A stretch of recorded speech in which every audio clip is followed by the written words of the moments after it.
অন্তর্বর্তীকালীন সরকারের সময়ে সিদ্ধান্ত নেওয়া হয়েছিল যে যে কোনো একটি শিক্ষা প্রতিষ্ঠানের বেসরকারি প্রতিষ্ঠানের ম্যানেজিং কমিটির সভাপতি হতে অন্তত স্নাতক অর্থাৎ অনার্স পাস কাউকে আসতে হবে।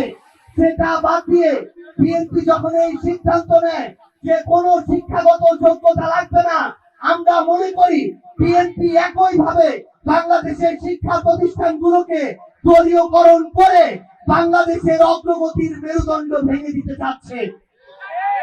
আওয়ামী লীগ যে প্রক্রিয়ায় বাংলাদেশের শিক্ষার মান এবং কোয়ালিটিকে ধ্বংস করে দিয়ে বাংলাদেশের স্বৈরাচার কায়েম করেছিল, বিএনপি যদি একই প্রক্রিয়ায় মুখে সবার আগে বাংলাদেশ আর কাজের সময় কোনো মানের দরকার নাই, যোগ্যতার দরকার নাই, এই প্রক্রিয়ায় যেতে চায়, তাহলে বাংলাদেশের জনগণ আগামীতে তাদেরকে প্রত্যাখ্যান করবে। আমরা বিএনপিকে আহ্বান করব, আপনারা প্রয়োজনে যোগ্যতা সম্পন্ন মানুষদেরকে আপনাদের পার্টিতে নিয়ে আসুন, অথবা পার্টিতে যারা আছে তাদেরকে যোগ্যতা সম্পন্ন করে তুলুন। কিন্তু বাংলাদেশের শিক্ষা ব্যবস্থাকে নিয়ে আর কোন ধরনের পায়তারা করার সুযোগ কাউকে দেওয়া হবে না।